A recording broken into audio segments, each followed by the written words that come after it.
The plank is a name given to the physical exercise which involves maintaining a position very similar to the push-up for as long as possible. It is also called a front hold, hover, or abdominal bridge. The person's body weight is borne on the forearms, elbows, and toes instead of just the palms and toes, as in the case of the regular push-up.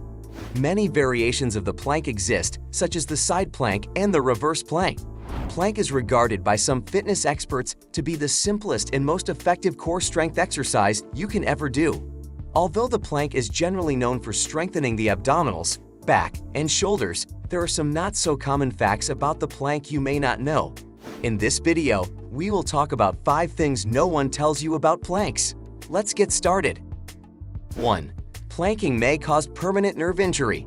Observing a planking person, you would notice that the unique position places all of the body's weight on the toes of both feet and the forearms, especially the elbows.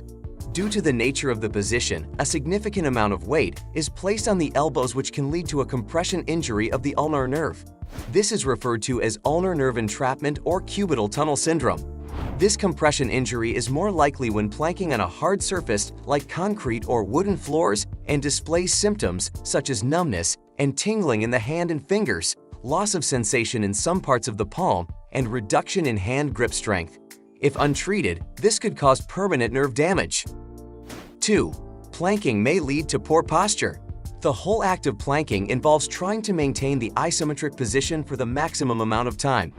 Due to the adaptability of the human body's morphology, the back and arm muscles may, over time, adapt to that position even when the person is not planking, and this might pose a posture issue. 3.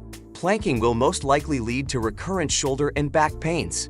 As could be noticed while performing the plank exercise, in addition to the elbow, the muscles of the neck and shoulders become very strained.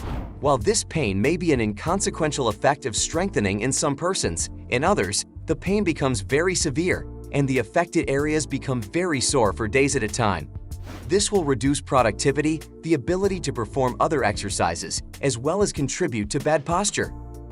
4. Holding a plank for too long is a very bad idea. As is common with most exercises, people use the plank as an endurance test. They try to do the plank for as long as possible, longer than is healthy, until they literally drop from exhaustion. Aside from the fact that this is pointless, unless in a contest of some sort, there's no point in pushing your limits that recklessly. As a matter of fact, holding the plank position for too long makes one run the risk of developing back strain. A study published in the Journal of Strength and Conditioning found that doing very short planks repeatedly produced better results than doing one singular plank for a protracted period of time. The target should be results and not duration. 5. Not everyone can and should do planks. The plank pose should not be practiced if one suffers from an injury in the arms, wrists, ankles, shoulders, and foot. People who have undergone surgery on the aforementioned parts of the body should completely avoid doing the plank. The plank pose is more about strength building and less about therapeutic restoration, and therefore is not recommended for weak, sick, and injured people.